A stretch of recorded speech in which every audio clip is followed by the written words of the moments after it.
राधे राधे दोस्तों। आज की हमारी कहानी है जब बहू ने बुलाई पुलिस। रात के 9 बज रहे थे। सास और ननद रेखा को घूर घूर कर देख रही थी और रेखा उनकी आंखों में देखकर डर से थर थर काँप रही थी। उनकी सास चिल्लाकर बोली, तुम्हारी हिम्मत कैसे हुई मेरे ही घर में ऐसा कुछ करने की? 4 दिन भी नहीं हुए आए और तुम खुद को घर की मालकिन समझने लगी। आने दो मेरे बेटे को। तुम्हारे हाथ पैर नहीं तुड़वाए तो मेरा नाम भी रज्जो नहीं। आज क्या हुआ क्या पता। सास जितनी निर्दयी थी उतना ही निर्दयी अपने बेटे को भी कर दिया था। हर एक नई दुल्हन अपने पति के घर आने का इंतज़ार करती है, पर रेखा वे तो अपने पति का अब कभी भी घर आने का इंतज़ार नहीं करती थी, क्योंकि वे अपने पति से बहुत डरती थी। मन ही मन में भगवान की प्रार्थना कर रही थी कि उसका पति आज घर पर ही ना आए। पर जब तक उसका पति घर पर ना आए तब तक उससे उसकी सास खाना खाने नहीं देगी। इतनी निर्दयी उसकी सास ने रसोई घर को ताला लगा रखा था। ऐसा क्या हुआ था कि रज्जो रेखा को ऐसे दुख दे रही थी? और रेखा के पति मतलब रोहन का ऐसा स्वभाव क्यों था कि नई दुल्हन होकर भी वह अपने पति का इंतज़ार नहीं करती थी? रेखा की शादी रोहन से 5 महीने पहले हुई थी। रेखा के माँ बाप नहीं थे। 12वीं की पढ़ाई होते ही उसके चाचा चाची ने उसकी शादी करवा दी। रेखा की जिम्मेदारी से उसके चाचा चाची मुक्त हो गए। रेखा के ससुराल में उसकी सास रज्जो, पति रोहन और ननद रानी, जिसकी शादी पक्की करके सगाई कर दी थी। छोटा सा परिवार था। सुखी और शांतिपूर्ण गृहस्थी के सपने लेकर रेखा इस घर में आई थी। पर सपना तो सपना ही होता है, हर सपना सच होना मुमकिन नहीं होता है। उसका भी सुखी गृहस्थ का सपना तो सपना ही रह गया। रेखा की उम्र 18 की पूर्ण हो गई थी और रोहन 30 का था। दोनों के बीच में 12 साल का अंतर था। सास रज्जो ने रेखा के लिए 10 नियम बनाए थे। सुबह 4 बजे उठकर पूरे घर की साफ सफाई करना, बाद में नहाकर भगवान की पूजा करने के बाद में रसोई में जाना, हमेशा सर पर पल्लू रहना, सबके बाद में खाना खाना, मतलब सबके खाने के बाद ही रेखा खा सकती थी। ऐसे और भी कितने नियम कायदे रज्जो ने रेखा के लिए बनाए थे। रेखा को ये नियम पालन करने ही पड़ते थे, पर अपनी उम्र ही क्या थी उसकी। उस वक्त उसके हाथ से अगर भूल हो भी जाती तो उसका पति या उसकी सास या फिर उसकी ननद उसे सज़ा देते ही देते थे। उसे मारने की भी कोई कमी नहीं रखते थे। उससे 5 साल बड़ी ननद रानी उस पर हाथ उठाने के लिए आगे पीछे भी नहीं सोचती थी। शादी को 10-12 दिन हुए थे। हर रोज़ 8 बजे तक आ जाता था रोहन, पर उस दिन 10 बजे गए थे तब भी रोहन आया नहीं था। रेखा को बहुत जोर की भूख लगी थी। उसने खुद के लिए थाली लगाई और रसोई में खाने के लिए अभी पहला ही निवाला मुंह में डाल रही थी कि तभी उसकी सास ने देख लिया। उस पर उसकी सास बहुत चिल्लाई। वो रेखा से सहन नहीं हुआ। तभी रेखा बोली, वह अभी तक नहीं आए, मुझे बहुत भूख लगी थी इसीलिए खाने के लिए बैठी। सास कुछ बोलने वाली ही थी, तभी रानी आगे आई और रेखा को चाटा मार दिया। तुम्हारी हिम्मत कैसे हुई मेरी माँ के सामने बोलने की? तुम्हारे घर में तुम्हें खाना नहीं मिलता था क्या? मेरा भाई तुम्हारा पति है, उसकी राह नहीं देख सकती क्या? अरे औरत अपने पति के लिए क्या क्या नहीं करती। उतने में सास बोली, रहने दे रानी, क्यों इसको संस्कार सिखा रही हो? माँ बाप तो रहे नहीं और चाचा चाची ने ऐसी लड़की हमारे पल्ले बांध दी। रहने दे, तू चल बाहर, मैं ही रसोई में ताला लगा देती हूँ। और उसे रसोई से बाहर धकेल कर ताला लगा दिया। रेखा आंखों में आंसू लेकर बस देखती ही रह गई। 11 बजे रोहन घर आया।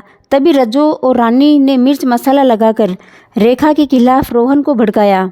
वह तो माँ का भक्त, इतना ही सुनकर उसने गुस्से में आकर रेखा को थप्पड़ मारा। उसे उस दिन खाना भी नहीं मिला। एक दिन की बात है कि रेखा रसोई घर में खाना बनाकर रज्जो और रानी को खाना दे रही थी। दोनों हॉल में टीवी देखते देखते खाना खा रही थी और इधर रेखा एक गरम रोटी उनको परोस रही थी। आज सुबह रेखा को सिर्फ एक ही रोटी उसके सास ने खाने को दी थी। रेखा को बहुत जोर की भूख लग रही थी, पर रोहन तो 10 बजे पहले आने वाला नहीं था। पर रेखा को भूख सहन नहीं हो रही थी। सास और रानी का खाना खाने के पहले रसोई घर को ताला लगाने से पहले रेखा ने जल्दी से रोटी अपने पल्लू में बांध कर रख ली। जब माँ बेटी का खाना होने के बाद उन्होंने रेखा को बाहर निकालकर रसोई घर पर ताला लगा दिया और दोनों उनके रूम में आराम करने के लिए निकल गई। उसने पल्लू में बंधी रोटी निकाली और वैसे ही बिना सब्जी के ही खाने लगी। रोटी खाते खाते उसकी आंखों से आंसू बह रहे थे।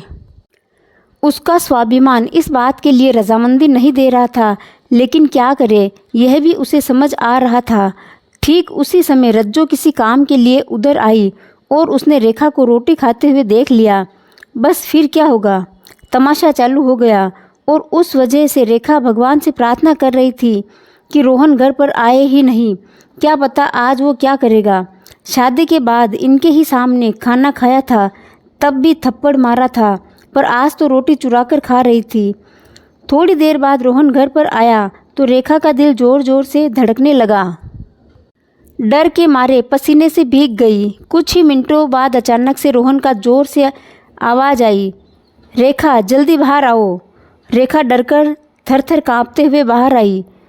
देखा तो सास अभी भी शेर की तरह उसकी तरफ देखकर गुर्रा रही थी।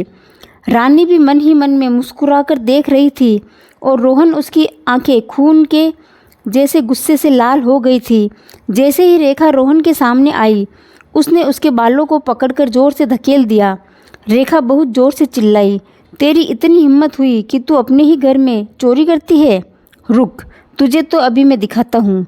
बोलते बोलते रोहन ने अपने कमर का बेल्ट निकाला और रेखा को मारने लगा।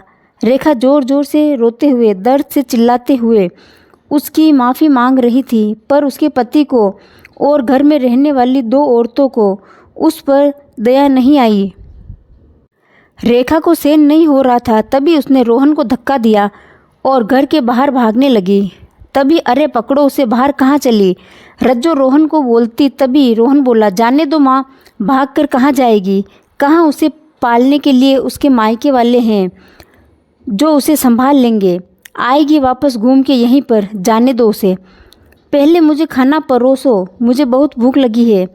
रोहन का बोलना सुनकर रज्जो ने रोहन को खाना दिया और आज भी सभी खाने के लिए बैठे, पर रेखा की याद किसी को भी नहीं आई। बाद में थोड़ी देर बाद रेखा घर में आई। उसे देखकर तीनों राक्षस जैसे हंसते हंसते उसके सामने खड़े हुए। आ गई क्या वापस महारानी? क्या हुआ, मायके वालों ने घर में नहीं लिया? रज्जो ने उसे ताना मारा। तभी रोहन बोला, जब तक तुम मेरे पैरों पर अपनी नाक नहीं रगड़ती, तब तक मैं तुम्हें घर के अंदर आने नहीं दूंगा। मुझे धक्का देकर चली गई थी ना? हाँ भैया, इतनी जल्दी से माफ़ मत करना। अब अगर इसे माफ़ किया तो कल यह सिर पर चढ़कर नाचने लगेगी। ऐसी लड़की का क्या भरोसा? अरे भरोसा तो अभी हमें तुम पर भी नहीं रहा, जो अपनी भाभी का सम्मान नहीं कर सकती। वह लड़की हमारे घर का क्या मान बढ़ाएगी? अचानक रेखा की पीठ पीछे से रानी के होने वाले ससुर की आवाज़ आई और वह अंदर आए। उन्हें देखते ही तीनों के चेहरे का रंग ही उड़ गया। अरे समधी जी, आप कब आए? रज्जो साड़ी ठीक कर के माथे पर पल्लू लेकर बोलने लगी। उस वक्त आया जिस वक्त आपकी बहू रास्ते से डरकर इधर उधर भाग रही थी। अच्छा हुआ अभी से ही तुम्हारा असली चेहरा हमें दिख गया। मैं आया नहीं होता तो हमारे घर की बर्बादी हो गई होती। अगर ऐसी बहू हमारे घर आई होती तो रानी के होने वाले ससुर उसकी तरफ हाथ दिखाकर बोले, नहीं नहीं, आपको कोई गलतफहमी हो गई है पापा, आप तो अंदर आइए, मैं आपको सब समझाती हूँ। रानी ऐसे बोली तो उसके ससुर बोले, कौन से पापा, किसके पापा? माफ़ करो, हमें अब आपके साथ कोई रिश्ता नहीं करना, और जो आपको समझाना है ना वो अब बाहर खड़े पुलिस को ही बताना। अचानक पीठ पीछे से पुलिस अंदर आई। पुलिस को देखकर उन तीनों की बोलती बंद हो गई। क्या बोले कुछ समझ नहीं आ रहा था। तभी रज्जो नरम आवाज़ से रेखा को बोली, अरे बहू, छोटी बात पर कोई पुलिस को बुलाता है क्या? छोटी सी गलतफहमी हो गई है ना, और ऐसी छोटी बड़ी परीक्षा हर एक औरत को शादी के बाद देनी ही पड़ती है। और ये तो तुम्हारा ससुराल है ना, ससुराल वालों का मान रखना तो तुम्हारा कर्तव्य है बेटा। माफ़ कीजिए सासू जी, मुझे ऐसी परीक्षा देने का कोई शौक़ नहीं। मैंने शादी थप्पड़ खाने के लिए नहीं की थी, और ये कैसा ससुराल जहाँ मुझे रोटी भी चुरा कर खानी पड़ती थी। आपने मुझे कमज़ोर समझा था क्या? मेरा मायका नहीं है, पर मैं कमज़ोर नहीं हूँ। अभी यही संस्कार अपने बच्चों को जेल में देना। अंत में पुलिस ने उन तीनों को पकड़कर जेल के अंदर डाला। रानी की ससुराल वालों ने शादी तोड़ दी और रेखा को एक स्वयंसेवक संस्था ने आगे जाने का मार्ग दिखाया। रेखा संस्था के साथ में काम करके लोगों को घर में होने वाली घरेलू हिंसा के बारे में जागरूकता फैलाने लगी। उसने अभी सही मायने में ज़िंदगी की शुरुआत की थी। दोस्तों, आपको ये कहानी कैसी लगी कमेंट बॉक्स में बताएं, और इस चैनल को लाइक, शेयर और सब्सक्राइब ज़रूर करें। धन्यवाद।